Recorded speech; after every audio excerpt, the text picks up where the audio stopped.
उसे पुराने कांग्रेसी बाद के राष्ट्रवादी अब आजाद अपना गढ़ मानते हैं, मगर मैं 25 साल की तरफ नहीं जाऊंगा। 2012 से इस वार्ड ने 3 मेयर दिए, इस वार्ड ने स्टैंडिंग चेयरमैन दिए। मैं ये कहूं कि मुसलसल 10 साल तक इस वार्ड के कारपोरेटर वहां पर ओहदेदार रहे, जिससे पूरा शहर की तामीर और तरक्की की जिम्मेदारी थी। मगर बड़े अफसोस के साथ कहना पड़ रहा है कि इस वार्ड में जहां से वो चुन के आए उसी की तामीर तरक्की नहीं हुई। ये मत समझो कि उनके पास करने के लिए कुछ नहीं था और वो किए नहीं, ऐसा भी नहीं है। उन्होंने किया, उन्होंने फंड भी मंजूर किया, उन्होंने यहां पर टेंडर भी निकाला, मगर काम नहीं हुआ। यही वार्ड था जहां के 57 काम, जहां के 37 काम, और यही के काम की वजह से बुलंद इकबाल ने उन्हें चैंपियन चोर नाम दिया था, चैंपियन चोर। और इसी चैंपियन चोरी के नाम पर 2019 का इलेक्शन हमने लड़ा, पूरी मेहनत से कोशिश की और ये सोचे कि आज जो आमदार आए हैं वो कहीं ना कहीं अब उनके साथ जो टीम लगी है वो पूरी की पूरी टीम को लेकर इस शहर में काम काज करेंगे। मगर बड़े अफसोस के साथ, माफी के साथ मुझे कहना पड़ रहा है कि जो सोच कर सब लोग लगे थे, अकेला मैं नहीं, जो भी लोग उनके साथ लगे थे वो सब के सब लोग नाउम्मीद हो गए। ना इन्होंने कोई करप्शन का एक मामला मंत्रालय में या मंत्रालय से इन्होंने कोई ऐसा कार्रवाई इनके ऊपर नहीं की। मैं 2019 के बाद बार बार बोलता रहा कि मुफ्ती साहब, इनके ये पेपर्स हैं, वहां पर आप फोर्स लगाइए। अब आप एमएलए हो, कुछ फाइल यहाँ की थी जो मैं बोला कि बुलंद इकबाल ने इन्हें चैंपियन चोर कहा था। ये उस वक्त एमएलए थे जब हम तहरीक चलाया करते थे। इनके पास कहानी एमएलए कांग्रेस के कई थे, यहाँ की कई चोरी ऐसी थी जिस पर उस वक्त शेख आसिफ ने 12 एमएलए के लेटर लगाए। भाई जगताप और ऐसे जो कांग्रेस के 12 एमएलए थे उनका लेटर लगाकर नगर विकास सेक्रेटरी तक मैंने मंजूरी करवा ली थी। मगर जब मामला सीएम ऑफिस में गया तो वहां 12 एमएलए के लेटर लगाकर उसको रोका गया। शेख आसिफ के अकेला दम भी नहीं था कि अकेले के लेटर पे रोकवा सके, मगर हम मजबूर थे कि हमारे पास उस वक्त जो पार्टी थी ना उसका कोई एमएलए था, ना हमारे शहर में हमारा एमएलए था। हम मजबूर थे। जब 2019 में मुफ्ती साहब चुनकर आए तो मैं मुसलसल उनको बोला कि मुफ्ती साहब ये सब पेपर्स हैं, सीएम ऑफिस में ऐसे ऐसे मामले में ये फाइल रहती है, आप सीएम से टाइम लीजिए, मुझे लेकर चलिए, हाँ मुस्तकीम मैं करता हूँ, मैं चलूंगा। मगर वो नहीं गए। बाद में मालूमात मिली कि एमएम खान से बैठक हो गई, तो बड़ा हैरान था मैं। मगर ये बोला गया, उन्होंने नहीं बोला, उनके साथ में रहने वाला वो भी साथ छोड़ दिया है। अगर वक्त आएगा, अभी इलेक्शन आ गए, उसको भी स्टेज पर खड़ा करूंगा।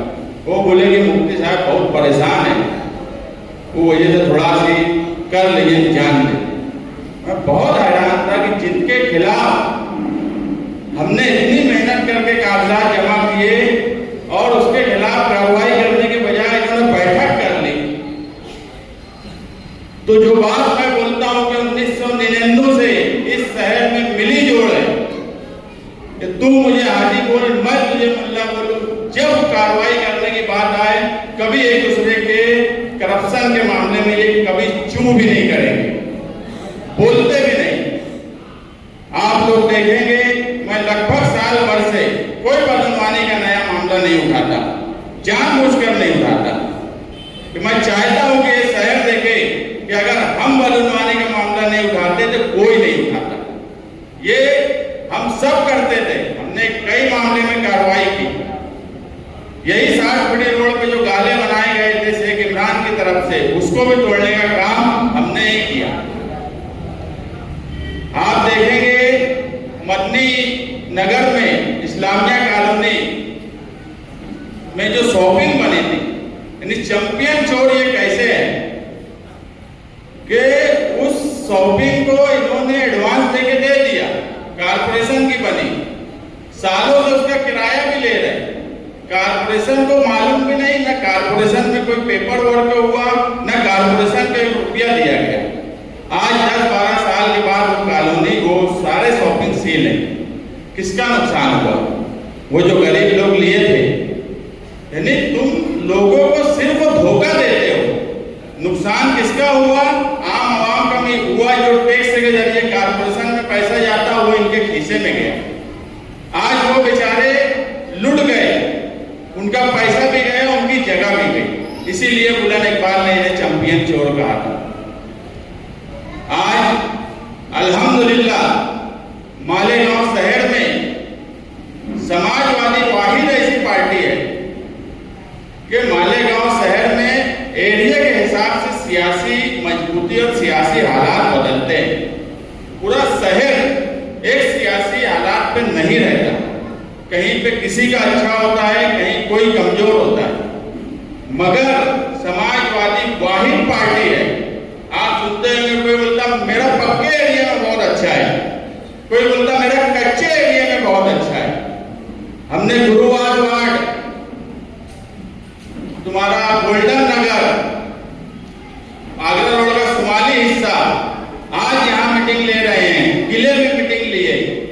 मैं जो बोल रहा हूँ आप कान खोलकर सुन लो। और अगर आप ध्यान देते होंगे कि पूरे शहर में अगर किसी की बुनियाद मजबूत है तो वो वाहिद पार्टी समाजवादी है।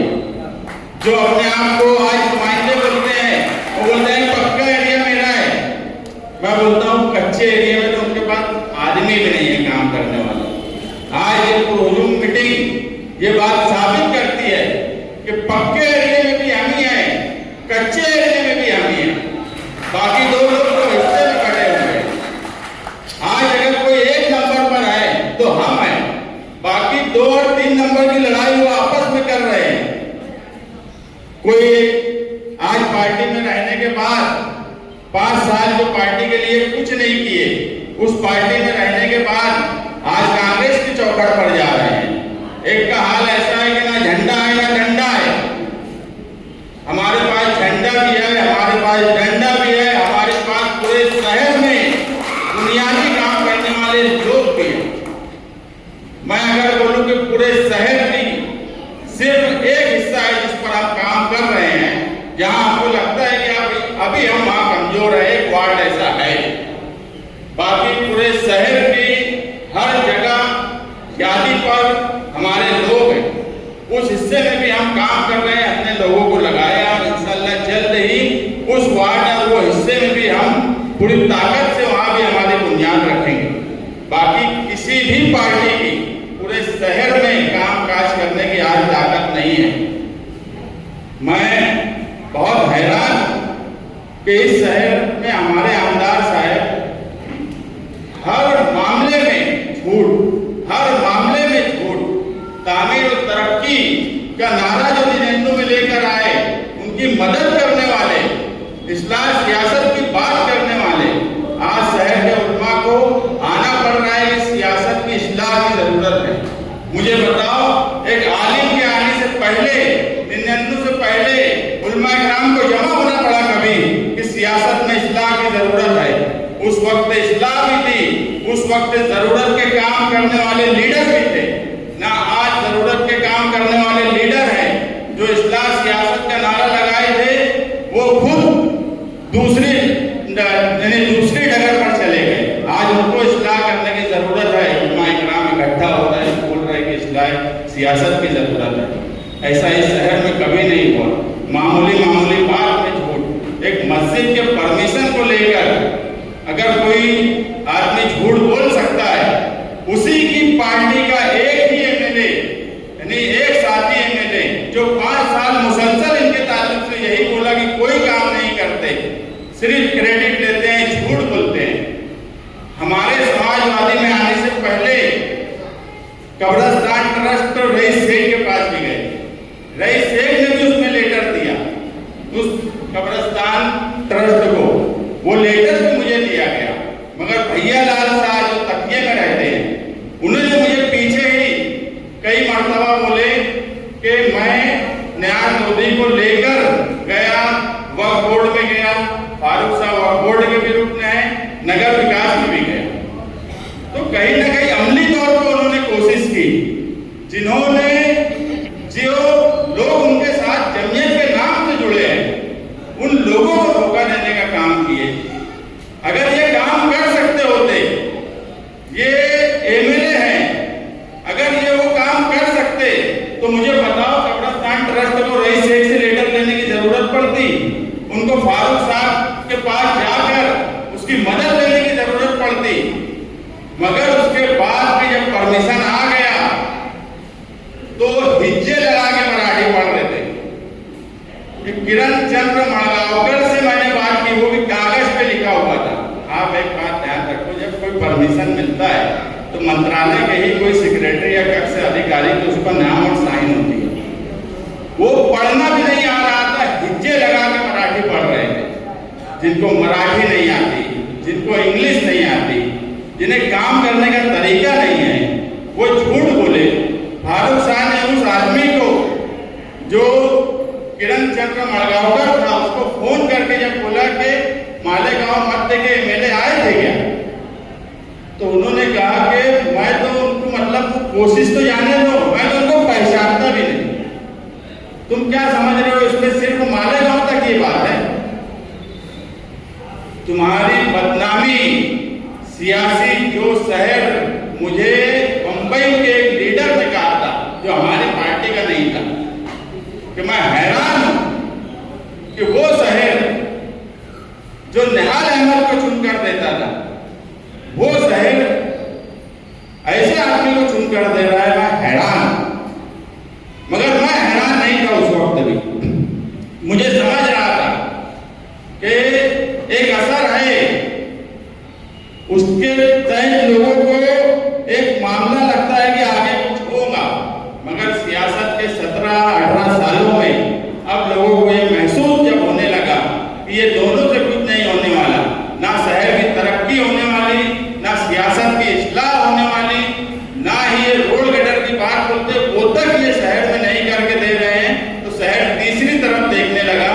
और तीसरी क़यादत जब शान हिंद के शहर को महसूस होने लगी, आज मैं बोलूं हमारे पास हजारों से मफलर आए थे लखनऊ से, आज मेरे पास 3 मफलर बचे। पार्टी में इतने लोगों का इस्तेमाल हो रहा है, बहुत सी खबर आ रही है, बहुत सी नहीं आ रही है। मैंने मेरी जिंदगी के एक्टिव पॉलिटिक्स के 20 साल में कभी ऐसा नहीं देखा कि मैं जिनको पहचानता भी नहीं, वो फोन करके या ऑफिस पर आकर मिलते हैं और बोलते हैं कि हमको तुम्हारे साथ, तुम्हारी पार्टी के साथ ज्वाइन होते हैं, तुम हमारा इस्तेमाल। हमारे पास मफलर खत्म हो गए। अबू आसिम आजमी साहब को कल ही फोन किया कि मफलर भेजो, लोग बेताब हैं।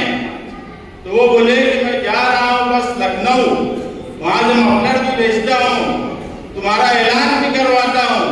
मैं फिर बोल रहा हूँ कि कोई कहीं भी जाए, कोई आजाद लड़ने का ऐलान करे, कोई पार्टी की तलाश में निकल जाए, मालेगांव शहर में सबसे पहले अगर किसी का ऐलान होगा तो शान हिंद का होगा, ऑफिशियली समाजवादी पार्टी का होगा। बाकी सब ढूंढते रहेंगे, घूमते रहेंगे, ढूंढते रहेंगे, घूमते रहेंगे। इनको खुद नहीं पता कि ये आगे क्या करेंगे। इनके साथ जो लोग आज हैं, उनको भी किसी को ठेके के नाम पे, किसी को पैसे के नाम पे लालच देकर रोक रहे हैं। और मैं भी सोच रहा हूँ 5 साल में बहुत कमाए हैं। मालेगांव की तारीख में किसी एमएलए ने इतना रुपया नहीं कमाया होगा जितना रुपया इन्होंने 5 साल में कमाया है। इधर से भी ले लिए, उधर से भी ले लिए, सब तरफ से ले लिए, तो पैसा लिए भी बहुत है। आज जो जानिसार बेचारे थे वो भी बोलते हैं 10,000 दो तो रुकेंगे, नहीं तो मुस्तकीम से बातचीत चालू है। मैं भी सोच रहा हूँ इसे मिल के जाते और वो बेचारों का फायदा हो जाता तो अच्छी बात है। बड़ी तादाद में अगर अखिलेश यादव का जलसा 9 अगस्त पोस्टपोन हुआ। फिर बाद में मैं ही सोचा कि इसमें भी अल्लाह की कोई हिम्मत ही थी कि इलेक्शन थोड़ा आगे बढ़ा, वो जलसा उस वक्त के बजाय अगर और आगे होगा तो हमारे लिए भी अच्छा। कोई एक अल्लाह की हिम्मत थी उस वक्त पोस्टपोन हुआ, नहीं तो उस वक्त इनके कितने लोग पार्टी में आ गए होते, अभी भी आने वाले हैं। ये इनको फिक्र भी है, मिल भी रहे हैं, बोल भी रहे हैं, बड़ी फिक्र है इनको, लोगों को लगा भी रहे हैं, जिनको लगा रहे हैं वो भी आने वाले हैं। तो आपके हालात इस शहर में अच्छे हैं, आपकी पार्टी आज इस शहर में सबसे ताकतवर पार्टी है। आपके लीडरान यहाँ से लेके मुंबई से लेके लखनऊ दिल्ली तक मजबूत लीडरशिप आज आपके पास है। मैं सिर्फ एक ही बात बोलूंगा कि शान हिंद पढ़ी लिखी है, इसे इंग्लिश भी आती है, मराठी भी आती है, उर्दू भी आती है, हिंदी भी आती है, अरबी भी आती है, सब जबान आती है। इसे ये भी मालूम है कि मंत्रालय में काम कैसे करना चाहिए, कारपोरेशन में कैसे करना चाहिए, राशन कार्ड बनाने के लिए फॉर्म भरना है या पढ़ना है तो हिज्जे नहीं लगाना पड़ेगा, इसको अरबी में भी हिज्जे नहीं लगाना पड़ेगा, ये भी मैं आपको बोलता हूँ। मराठी में भी हिज्जे नहीं लगाना पड़ेगा, इंग्लिश में भी नहीं, हिंदी में भी नहीं, उर्दू में भी नहीं।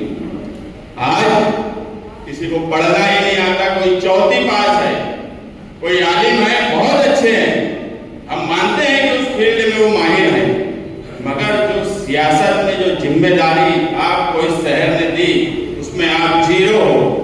ना आपको कोई लेटर पढ़ने का तरीका आता है, ना काम करने का तरीका है, ना आपके पास कोई टीम वर्क है। तो ऐसे हालात से अब ये शहर ऊब चुका है और आने वाले वक्त में एक पढ़ी लिखी खातून को ये शहर बदलाव के तौर पे देख